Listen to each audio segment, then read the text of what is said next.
Hello बच्चों, आइए प्रश्न को पढ़ते हैं। हमारा प्रश्न है 50 वाट के बल्ब से श्रेणी क्रम में जुड़ा एक हीटर मेन से लगा है। यदि 50 वाट के बल्ब को 100 वाट के बल्ब से बदल दिया जाए तो क्या अब हीटर अधिक ऊष्मा देगी, कम ऊष्मा देगी या उतनी ही ऊष्मा देगी, क्यों? तो आइए सबसे पहले इस प्रश्न की मुख्य अवधारणा को समझते हैं। तो सबसे पहले हम प्रश्न की मुख्य अवधारणा को जान लेते हैं। क्या है मुख्य अवधारणा?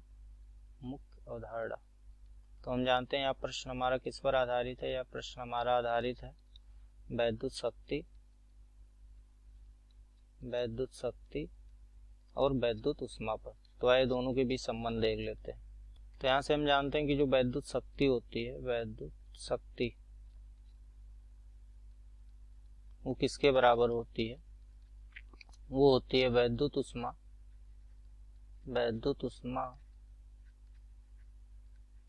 बटे समय, इसके बराबर होता है। तो यहाँ से अगर हम वैद्युत शक्ति को P से प्रदर्शित करें और वैद्युत ऊष्मा को H से, तो P बराबर हमारा हो जाएगा H बटे T। ये हो जाता है हमारा सूत्र किसका? वैद्युत शक्ति और वैद्युत ऊष्मा का। तो P बराबर हमारा हो गया H बटे T। तो यहाँ से अगर हम P निकालें तो P को तीन तरीके से निकाल सकते हैं। तो P बराबर होता है हमारा V गुणे I। विभव मालूम है, अगर धारा मालूम है किसी भी चालक की, तो हम निकाल सकते हैं उसकी वैद्युत शक्ति। जो दूसरा होता है वो होता है I स्क्वायर गुणे R। और यहाँ पे अगर हम तीसरा निकालें तो वो होता है हमारा V स्क्वायर बटे R। तो ये तीन सूत्र होते हैं। तीन सूत्र का प्रयोग करके हम क्या कर सकते हैं? P निकाल सकते हैं। P से हम फिर ऊष्मा भी ज्ञात कर सकते हैं, क्योंकि यहाँ से अगर हम H निकालेंगे तो H बराबर हो जाएगा P गुणे T। तो यहाँ पे अगर हम समय का हम क्या कर दें, गुणा करा दें, तो हम वहाँ से क्या निकाल सकते हैं? किसी भी चालक में कितनी ऊष्मा उत्पन्न होगी उसको भी निकाला जा सकता है। तो आइए प्रश्न की ओर बढ़ते हैं।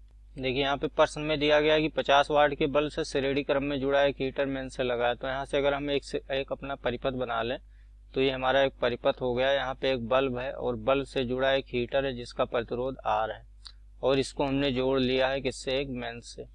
तो ये हमारा एक परिपथ बन गया। तो इस परिपथ में क्या है? तो यहाँ से जो हमारा परिपथ बना है, परिपथ में क्या है, इसको फिर से बना देते हैं। परिपथ को दोबारा से बना लेते हैं। एक ये हमारा बल्ब हो जाएगा और बल्ब से हमने एक हीटर को जोड़ दिया श्रेणी क्रम में, और इसको हमने क्या किया? एक मेन से या सप्लाई से जोड़ दिया। तो जैसे सप्लाई से जोड़ा तो इसमें धारा बहना चालू हो जाएगा। इसका विभव अगर B है तो इसका प्रतिरोध R है। इसका हमें केवल क्या दिया गया है? 50 वाट दिया गया है। ये पावर दे दिया गया 50 वाट बल्ब का। तो यहाँ से फिर दूसरी स्थिति में क्या किया गया है? दूसरी स्थिति में हम बना लें दूसरी स्थिति का भी। तो उसमें क्या किया गया? बल्ब को बदल दिया गया है और प्रतिरोध जो हीटर श्रेणी क्रम में वही है। तो यहाँ से भी हम उसी मेन से उसी सप्लाई से जोड़ रहे हैं जिसका विभव B है, धनात्मक या ऋणात्मक। तो इसमें भी क्या होगा? धारा बहेगी। लेकिन इस वाले धारा और इस वाले धारा में अंतर होगा। अगर इसमें धारा क्या बह रही है? I1 और इसमें धारा I2 अगर हम मान लें, और इसका जो पावर है वो कितना है? 100 वाट बदल दिया है। इसका प्रतिरोध R है। तो कह रहा है कि अब जो ये हीटर है हमारा, ये जो हीटर है, ये हमारा जो हीटर है उसकी ऊष्मा क्या हो जाएगी? 50 वाट बल्ब की अगर 100 वाट बल्ब से हम क्या कर देंगे? प्रतिस्थापित कर देंगे, तो हीटर अधिक ऊष्मा देगी या कम देगी, इसको हम जान लेते हैं। चलिए आगे बढ़ते हैं। तो हम जानते हैं कि P बराबर हमारा क्या होता है? P बराबर हमारा होता है B स्क्वायर बटे R। तो यहां से अगर हम R निकालें तो R बराबर हो जाएगा B स्क्वायर बटे T। तो यहाँ अगर हम R1 देखें, इसको अगर हम R1 मान लें 50 वाट के बल्ब को, या इसको R50 मान लें, तो ये B स्क्वायर बटे क्या हो जाएगा? P50। यहाँ पे 50 लिख सकते हैं। तो यहाँ से देखें, अगर हम क्लियरली हम यहाँ से देख सकते हैं, स्पष्ट रूप से देख सकते हैं कि जो हमारा P है वो किसके व्युत्क्रमानुपाती है? प्रतिरोध के। अगर प्रतिरोध हमारा क्या होगा? अगर हम प्रतिरोध को बढ़ाएंगे तो हमारा P क्या हो जाएगा? कम हो जाएगा। अब आइए इसमें देखते हैं। अब इसमें क्या किया गया है? 100 वाट के बल्ब को लगा दिया गया। तो 100 वाट के बल्ब को जब हम लगा देंगे तो क्या होगा? जो हमारा पावर हम बढ़ा दिए, तो यहाँ का जो प्रतिरोध होगा वो क्या हो जाएगा? इसका प्रतिरोध जो R100 वाले बल्ब का है वो क्या होगा? ये प्रतिरोध हमारा कम हो जाएगा। प्रतिरोध क्या हो जाएगा? कम हो जाएगा। किसकी अपेक्षा, R50 वाले की, 50 वाट वाले बल्ब की अपेक्षा। तो यहाँ से हम लिख सकते हैं कि जो R हमारा 100 वाट वाले बल्ब का होगा वो कम हो जाएगा किसके, R50 वाट वाले प्रतिरोध से। अब हम देखें जैसे इसमें क्या होगा, प्रतिरोध कम होगा तो ओम के नियम के अनुसार हम जानते हैं, यहाँ पे लिख सकते हैं हम ओम के नियमानुसार,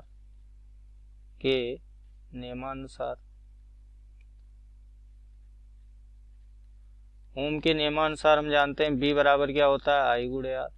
तो यहाँ से अगर हम I निकालें तो I बराबर क्या मिल जाएगा हमें, B बटे R। ये R क्या है, तुल्य प्रतिरोध है। R इक्विवेलेंट मतलब पूरे परिपथ का हम अगर हम जोड़ लें प्रतिरोध तो ये तुल्य आ जाता है। तो यहाँ से अगर हम देखें जो ये हमारा I2 है, इसको हमने क्या मान रखा है, I2 हमने मान रखा है।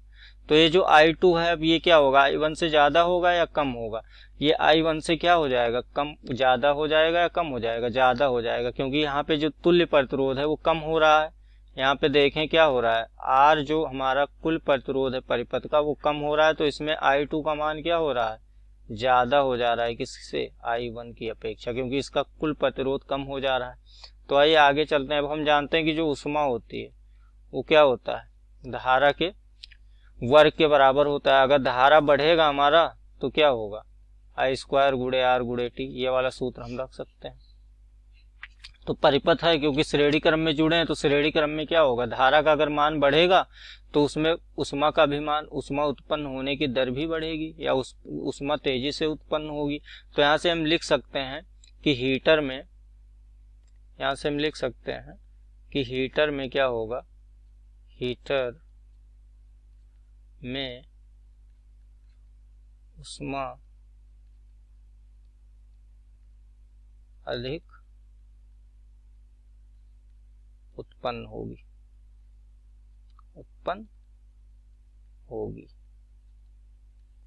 जब हम 50 वाट वाले बल्ब को 100 वाट वाले बल्ब से प्रतिस्थापित कर देंगे तो हीटर अधिक ऊष्मा देगी। क्योंकि क्या होगा, क्योंकि यहाँ पे हम लिख सकते हैं, क्योंकि कारण भी पूछा है, क्योंकि परिपथ का प्रतिरोध